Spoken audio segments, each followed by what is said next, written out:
Hello, my name is Kevin Thoreau, and today we're going to talk about how to get a project started in the basics of Finale notation software. Let's go ahead and open up Finale. I use Finale 2010. That just happens to be the one that I bought at the time, the one I had money for. A lot of what we will learn today is very universal among the Finales, whether you have an older version or a newer version. What we learn today will work in those versions. Some of the layout might be a little bit different, but everything else will be exactly the same. Let's go ahead and click on it. When I click on it, it brings it up here if you have a Mac. Some of you, it might actually load up the window right here. So for me to get to that window, I just go up to File, click on Launch Window. This gives us our launch window. We got Create New Music, Open Existing Music, Customize Finale, and then our tutorial videos are on this side. For today, let's go ahead and go to Setup Wizard. This is what you're going to use most of the time. Now this just gives us our ensemble selection. So if you know you're going to write for a jazz band, you can click on jazz band. If you know you're going to write for a concert band, you can click on concert band, or an orchestra right here. For today, we're just going to do create new ensemble. We're going to go over here to handwritten style. That's what most people use. It's the style in which it pops up on your screen and what it's written in. And then for size, just go ahead and leave that. And click next. Here's what instruments we're going to write for. You have your categories over on this side, and then your actual instruments in that category right in this column. So you got keyboards, you got all your stuff here. You got chorus, you got all your voice parts here. Brass, you got all your brass instruments right here. For today, let's go ahead and do woodwinds. And let's say I have a flute player. Click on flute, click add. I have a clarinet player, click add. And let's say I have an alto sax player, click add. And as you can see, they're all over here on this side. That's what's going to pop up on our score. Score order for right now, orchestral is fine. If you want to do a custom order, you like to see certain things in certain orders on your composition, you can go ahead and click on that and do custom if you want. For right now, orchestral is perfectly fine for what we're going to do. Go ahead and click next. Score information, we're going to do concert E flat major today. If you're writing your own composition, you are the composer, you can write your name here. If you're doing an arrangement of something else, you can write it in right here. For right now, we don't need to do any of that stuff. Just go ahead and click on next. Here's our basic score settings. Here's our time signatures up here. For today, we're doing 4/4. Our key signature, this is always in concert pitch, so we're doing concert E flat major today. Go ahead and click and drag it down to E flat major. Here's our tempo markings. We don't need to worry about tempos today. If I'm going to write scales for my students, there really isn't a tempo. If you do want to write a tempo, just click on that. You can type in a tempo text, whether it be Allegro, whether it be Vivo. You can type that in and select the tempo. A pickup measure. Let's say we're doing happy birthday for our students. Happy birthday. There's a pickup, 2/8 note pickup. You can go ahead and specify that if you need to. For today, we don't need to. And then number of measures. Most people don't know how many measures they're going to write, so they can either type in a bunch in here and write what they need to and delete them later. For today, I think 31 measures is just fine, so we're going to go ahead and do that. We can always add measures and delete measures if we need to. Let's go ahead and click finish. Now this brings up our score right here. Let's make this a little bit bigger if we need to. Brings up our score. We got our flute, we got our clarinet, we got our alto saxophone. And as you can see, Finale already transposed them for us. Our flute is in E flat, our clarinet is in F, and our alto saxophone is in C. Now let's say we just wanted to write our scales one time and copy and paste them into the other parts. So that way we don't have to write E flat and F and C.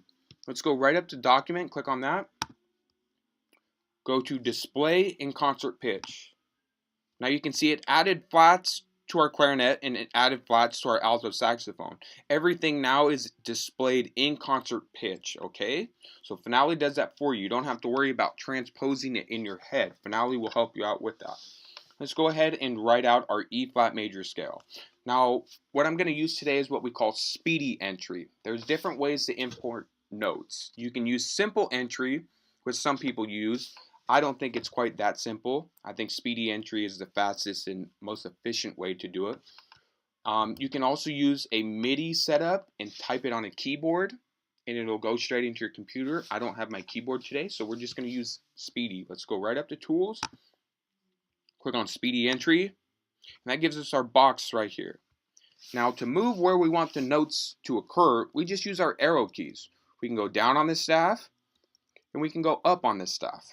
Now for right now, let's go ahead and do quarter notes, and we're going to use our number pad on our keyboard, whether it be on the top of your keyboard like mine is, or on the side if you have a little number pad.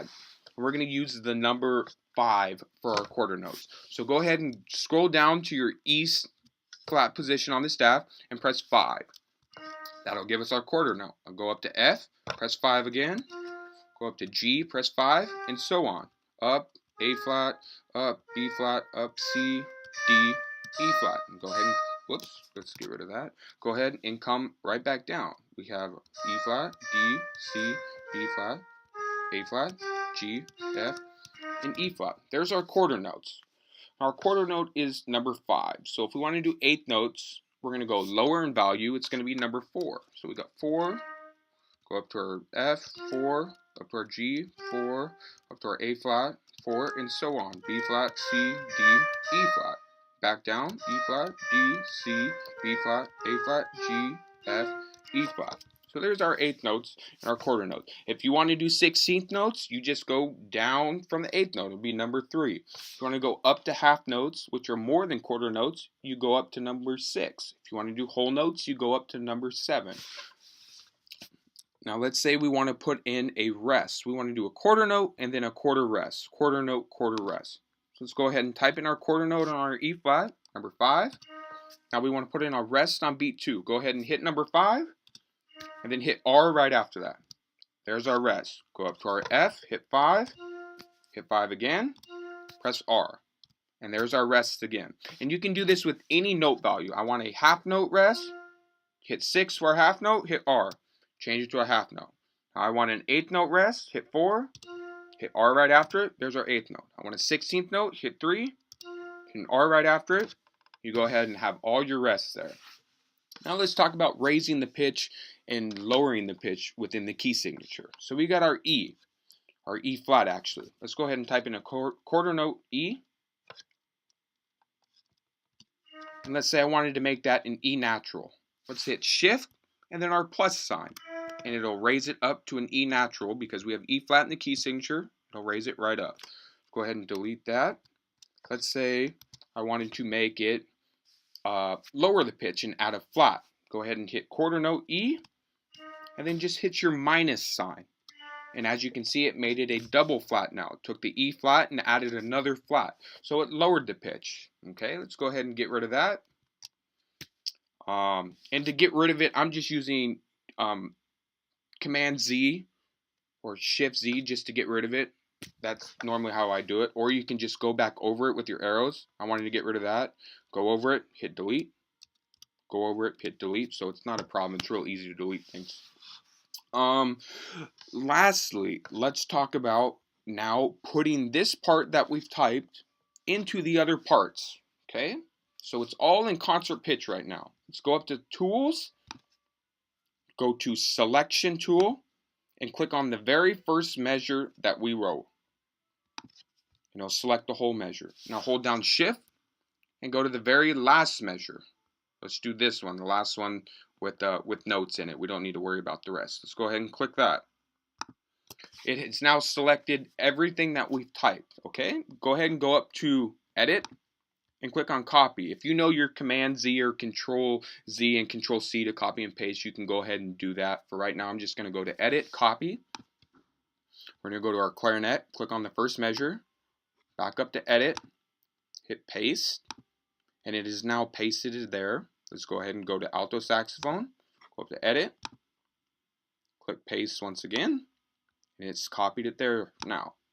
Now you can see that it has copied it exactly the same as the flute. Everything is in concert pitch. So right here we have E flat, up to E flat, E flat, up to E flat, E flat, up to E flat. It's exactly the same.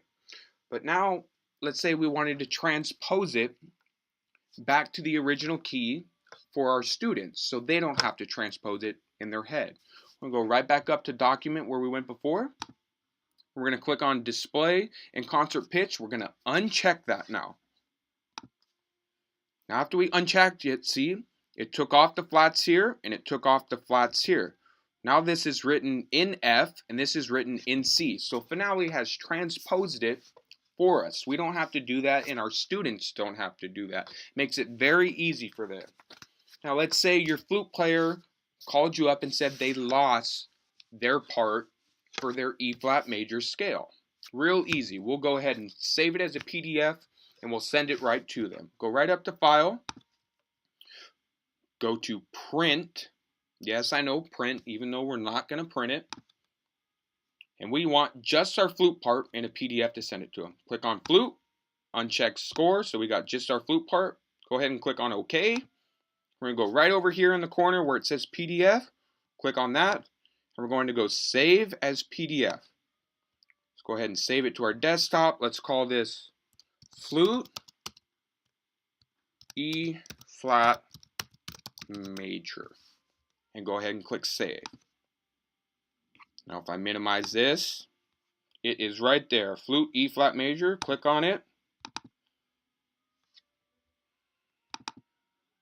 And it is a PDF file of exactly what we typed. And you can go ahead and send this as an attachment to your student in an email.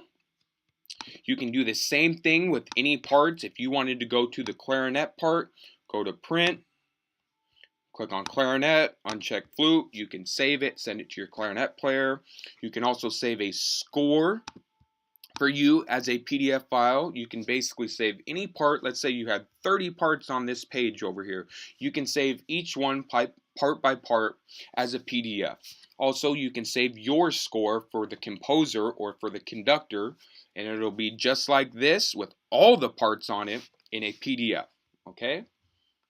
So we're done for today. Let's say we want to go to sleep and we don't want to write any more stuff. Just go ahead and go right up to File, go to Save As, save it on our desktop, and we're just going to call this Concert E flat major scale.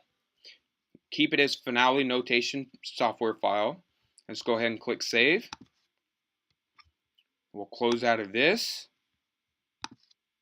And as you can see right here, Concert E flat major scale. It's saved right there. Go ahead and click on that, make sure it's there, and see it'll open up exactly where we left off.